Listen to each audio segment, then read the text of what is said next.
Wipe his mouth, Clara. He's disgusting. Jillian's voice cracked like a whip across the silent dining room. I froze, my hand trembling as I held a linen napkin. I was on my knees beside the wheelchair of Harry Jones, a man who once built skyscrapers but was now slumped over, drool pooling on his chin. Around us, 20 of the state's wealthiest socialites stopped eating. Their eyes bored into me, some with pity, most with amusement. I was wearing blue scrubs, a stain of poverty in a room full of diamonds. Well, Jillian snapped, swirling her champagne. Don't just stare. Clean him up. I wiped his face, my cheeks burning with a humiliation, so hot it felt like a fever. A woman in pearls leaned over and whispered loudly, "Who is she?" Jillian laughed, a cruel, tinkling sound.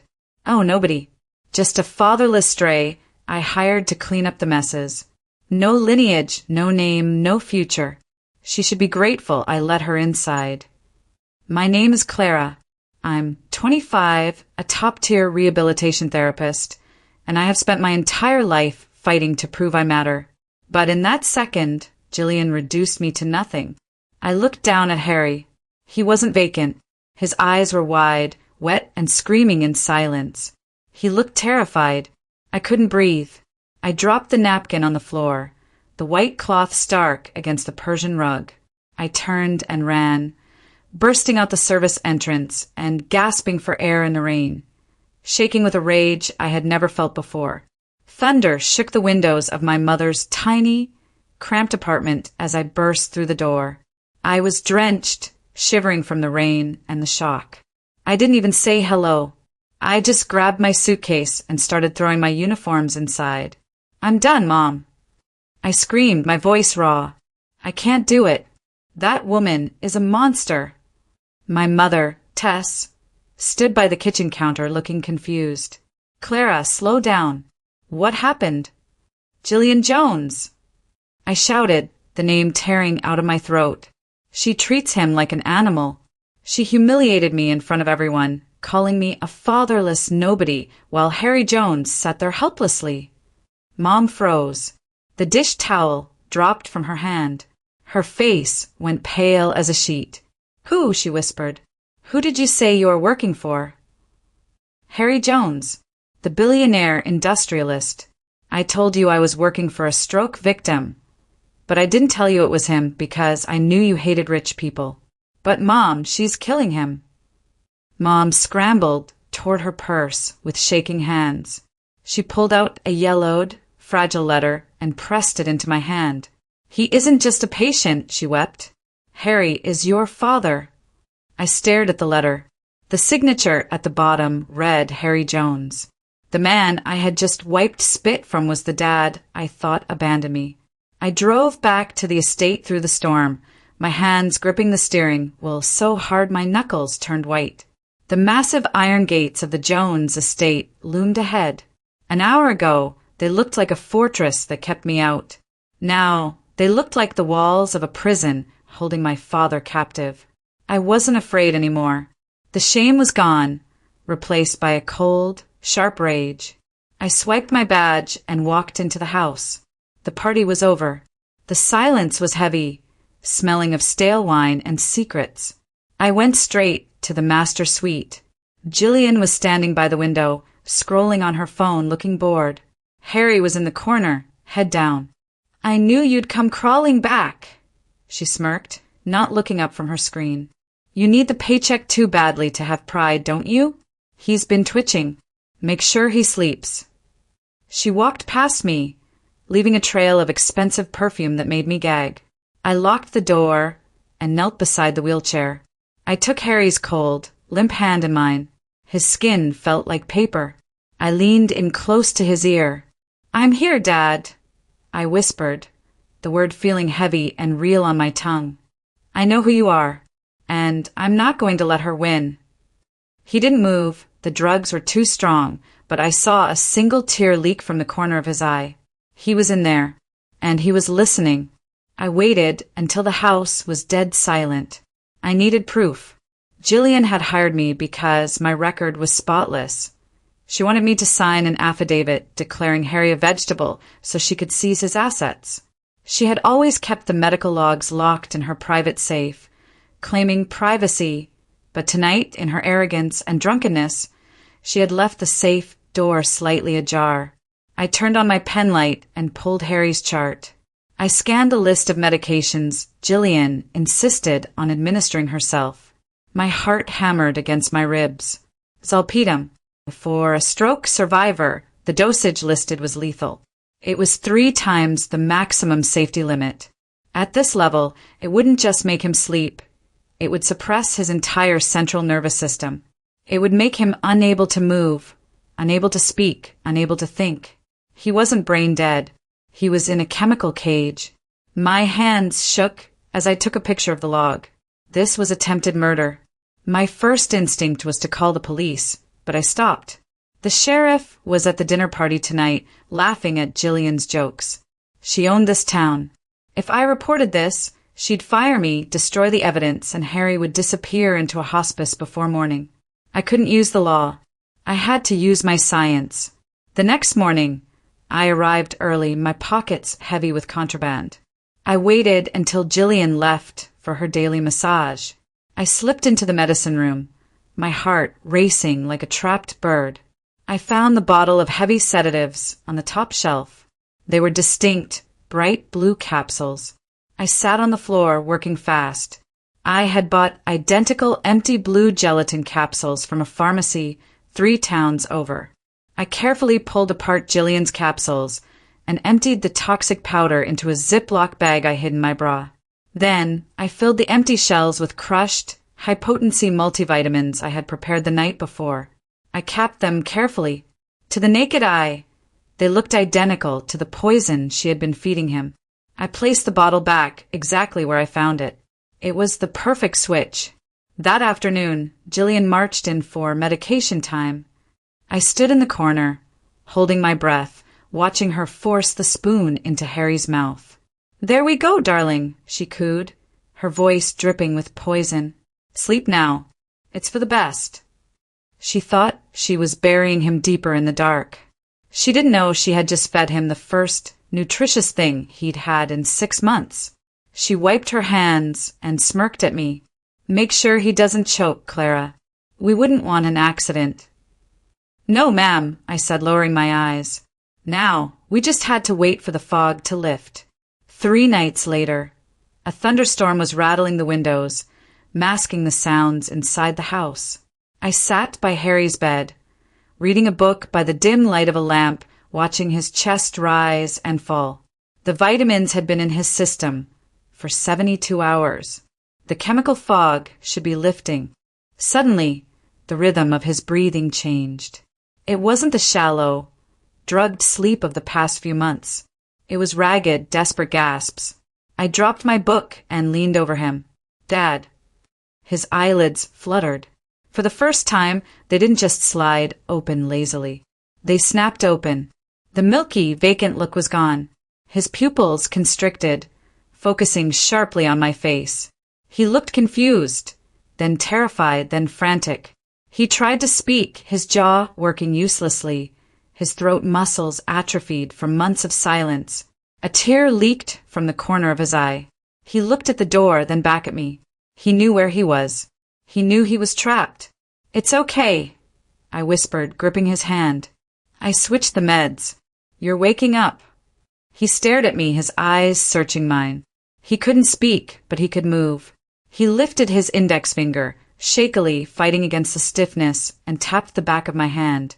Tap, tap, tap. 3 distinct beats. It wasn't a spasm. It was a signal. He was back. For the next week, we lived a double life. By day, I was the quiet, submissive nurse massaging his limbs and staring at the floor while Jillian made cruel comments. I let her see a drooling, helpless invalid. But by night, we went to work. As soon as Jillian's bedroom door clicked shut down the hall, I started the therapy. It was grueling. I used a flashlight to teach him my codes. 1 blink for yes, 2 for no. We practiced tongue exercises to strengthen his vocal cords. "Come on," I whispered one night, sweat beading on my forehead. Push against my hand. She wants you silent. She wants you dead. We're going to be loud. Harry's face turned red with effort. He pushed against my palm, his strength returning faster than I expected. The rage inside him was fueling the recovery. Suddenly, footsteps echoed in the hallway. The floorboards creaked right outside the door. My heart stopped. I shoved the flashlight under the blanket and smoothed his sheets instantly. "Close your eyes," I hissed. The door handle turned. Jillian peeked in, her silhouette framed by the hall light. Harry's mouth fell open, his eyes rolled back, perfectly acting the part of the vegetable. "Still alive," she muttered, sounding disappointed. She closed the door. We both exhaled in the dark, safe for one more night. The following Tuesday, the atmosphere in the house shifted. Jillian wasn't wearing her usual silk robes. She was in a sharp black power suit. 2 men carrying briefcases arrived, lawyers from the city. Jillian called me into the library. The lawyers sat there like vultures. On the desk sat a document, Certificate of Permanent Incapacity. "Clara," Jillian said, her voice dripping with fake kindness. She walked over and put a hand on my shoulder. It felt cold. "We need to handle Harry's affairs. To protect his legacy, we need to move him to a specialized facility. But the board needs a medical professional to sign off on his condition." She slid the paper toward me. Beside it, she placed an envelope. It was thick. "There is a $50,000 bonus in there for you," she whispered, leaning close. "Think about it. A poor girl like you could pay off your loans. You could disappear and start a real life. Just sign the paper confirming he is gone." I looked at the pen. Then I looked at the money. If I refused, she would fire me on the spot, and Harry would be defenseless. If I signed, I was legally declaring my father dead while he was still breathing. I stammered, picking up the pen. My hand trembled. "I just want what's best for him." Jillian smiled, a predator watching a trap snap shut. "I knew you were smart. Sign it." I took a deep breath. I held the pen over the paper, but I didn't sign. I looked up at her, my face a mask of professional concern. "I can't sign this yet, Mrs. Jones."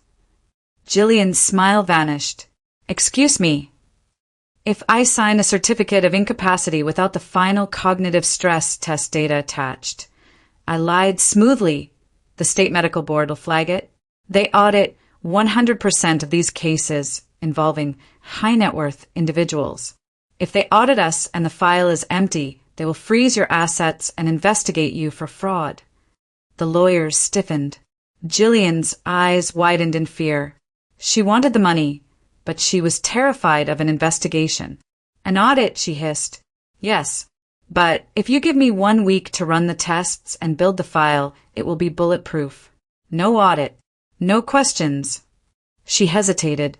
Her greed battled with her fear. Finally, fear won. "Fine," she spat. 1 week. Then he goes to the hospice, and you get your cash.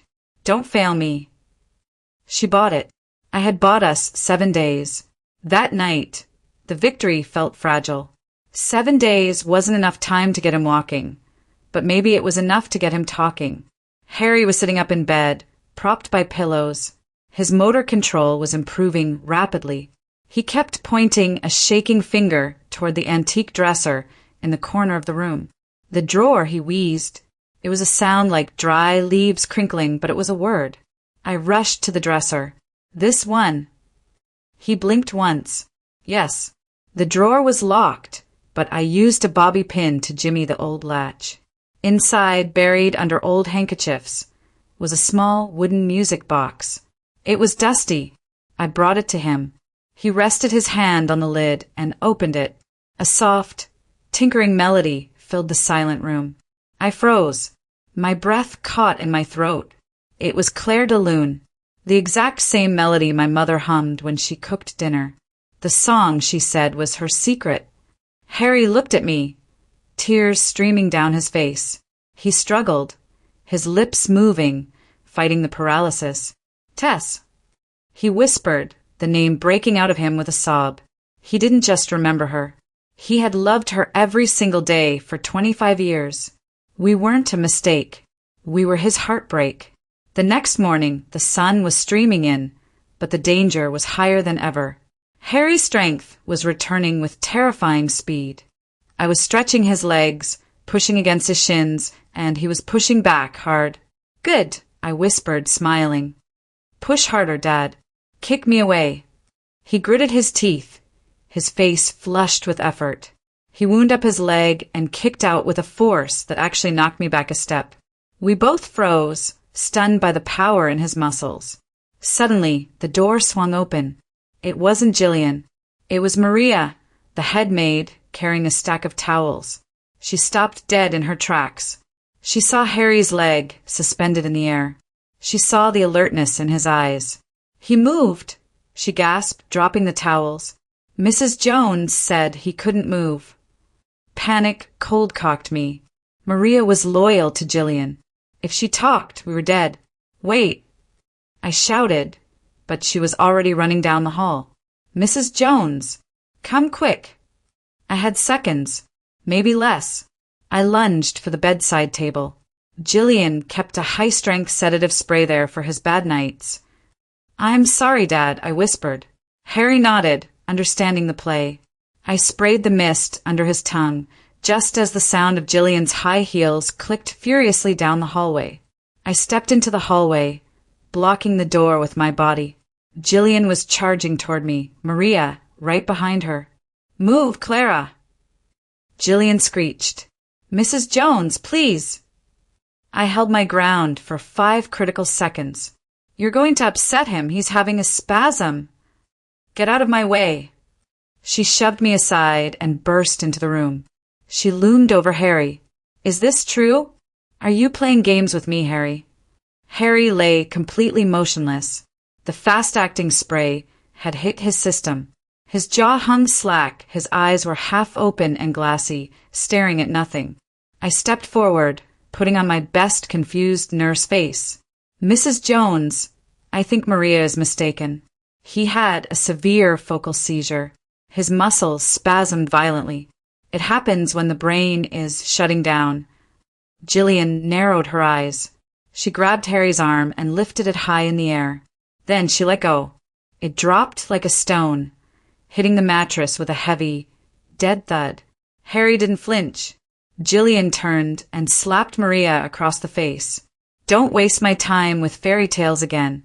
He's a vegetable. Get out." She stormed out. As soon as the door clicked, Harry's pinky finger twitched against the sheet. He was furious. The close call spooked Jillian. She didn't trust the silence anymore. That evening, she made an announcement that shattered our timeline. She barged into the room while I was changing Harry's forebag. She looked manic, holding a glass of scotch. "I'm done waiting," she declared, looking at her reflection in the mirror. "The lawyers are taking too long. We're doing this my way." She turned to me with a wicked smile. "Get him cleaned up, Clara. Buy him a new suit. In 48 hours, we are hosting a legacy gala right here in the Great Hall. I've invited the press, the board, everyone." My blood ran cold. "A gala? But he's not well enough for—" "It's not a party for him," she interrupted coldly. "It's a transition ceremony. I'm going to sign the papers live on television.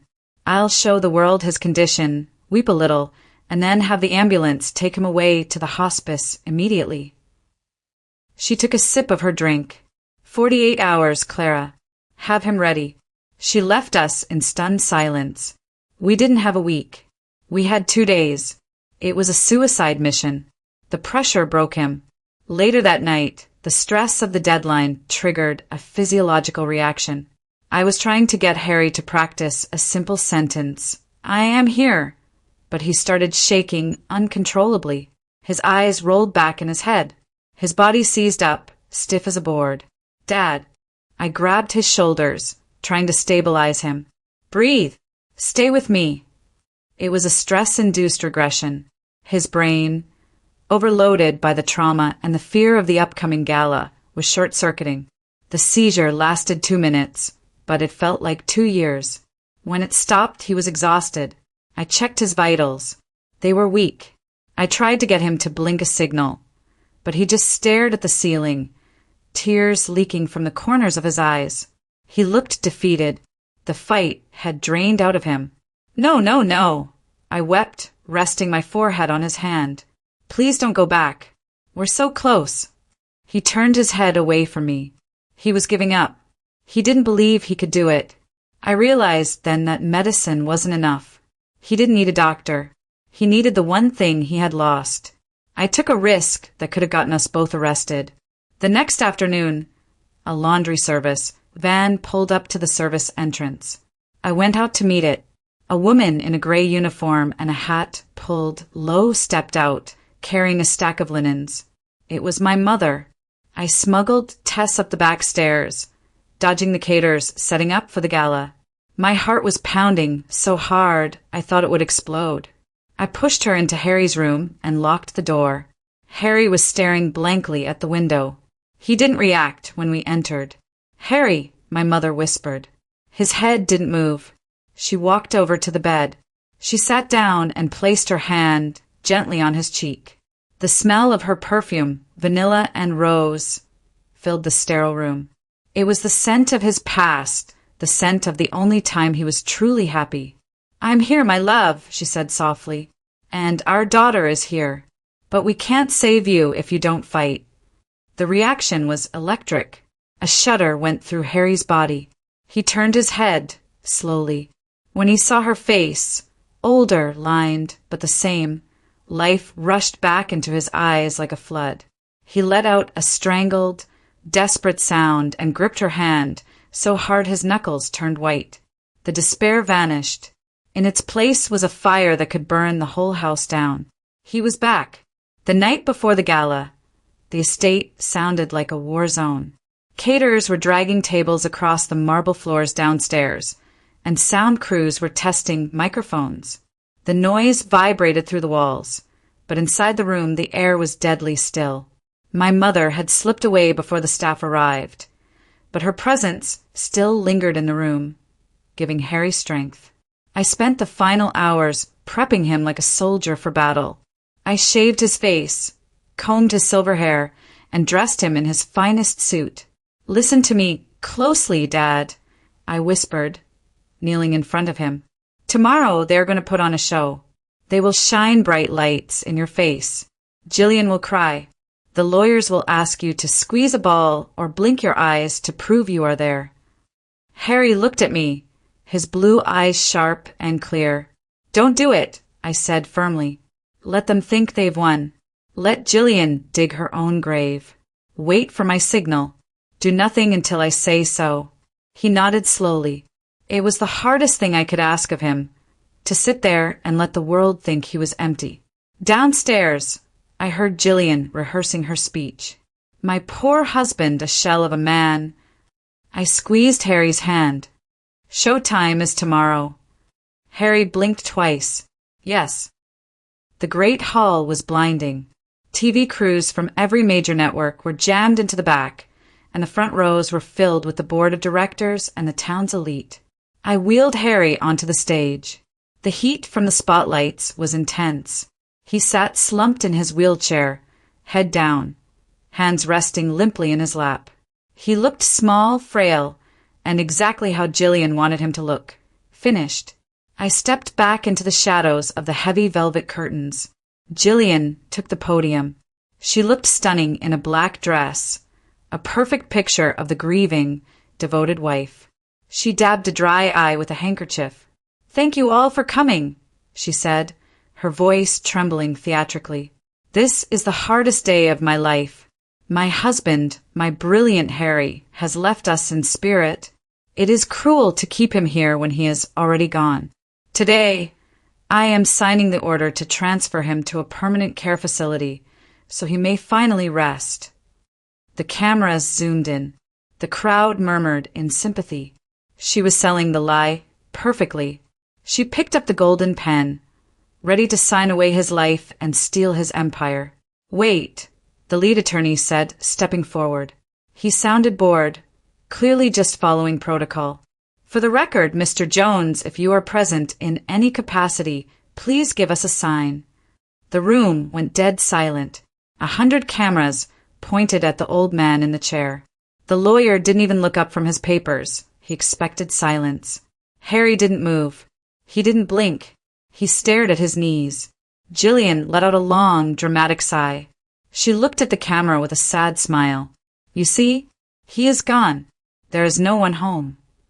She touched the pen to the paper. He isn't gone. My voice rang out from the shadows, loud and clear. I stepped onto the stage, my heart hammering against my ribs. He is waiting for the sedatives you've been force-feeding him to wear off. The crowd gasped. Flashbulbs erupted like lightning. Jillian's sad mask shattered instantly. Her face twisted into a snarl. Security! Get this trash off the stage. Get this fatherless nobody out of my house. 2 large guards rushed toward me. I didn't back down. I looked straight at my father. Dad, now. The guards grabbed my arms, dragging me back. Let me go! I screamed. Wham! The sound was like a gunshot. It echoed through the hall, stopping everyone cold. Harry had slammed his hand down on the armrest of his wheelchair. The room froze. Slowly, painfully, Harry lifted his head. He didn't look at the lawyers. He didn't look at the cameras. He looked directly at Jillian. The vacancy was gone. In its place was the cold, hard stare of a titan. He took a deep, ragged breath. The room was so silent you could hear a pin drop. He didn't need a microphone. The single word silenced the entire room. Jillian dropped the pen. Her face went white. Harry's voice was raspy and used for months, but it boomed with authority. I am not gone. He slowly raised a shaking finger and pointed it at the guards holding me. His eyes blazed with fury. And do not touch my daughter. The word hung in the air. Daughter. He looked at me, and for the first time in my life, I saw a father claiming his child. He turned back to the cameras. This woman poisoned me. Pandemonium broke out. Reporters jumped the barricades, shoving microphones into Jillian's face. The lawyers scrambled away from her like she was radioactive. Jillian tried to run toward the back exit, but 2 police officers stepped out from behind the curtains, blocking her path. Jillian Jones, the officer said, holding up his phone. We've been watching the live stream, and we just received the falsified medical logs from your daughter. You're under arrest. I rushed to Harry. He was weeping, exhausted but triumphant. I fell to my knees and hugged him, burying my face in his chest. He wrapped his weak arms around me, holding on tight. I've got you, he whispered into my hair. I've got you, Clara. 1 month later, the sun was setting over the estate, casting a golden glow on the porch. Harry was sitting in a rocking chair, a blanket over his legs. He wasn't alone. My mother, Tess, was sitting beside him, holding his hand. They were laughing about something from the past, finally free to be together. I walked out of the house, carrying a box of my things to move into the new office downtown. I stopped and looked at the brass nameplate in my hand. Clara Jones, director of the Jones Foundation. I smiled. They used to call me Fatherless to keep me weak. They thought if I had no name, I had no power. They didn't know that I didn't need a name to save him. I just needed the truth. I walked down the steps, head held high. I wasn't the fatherless stray anymore. I was the daughter who burned the castle down to save the king.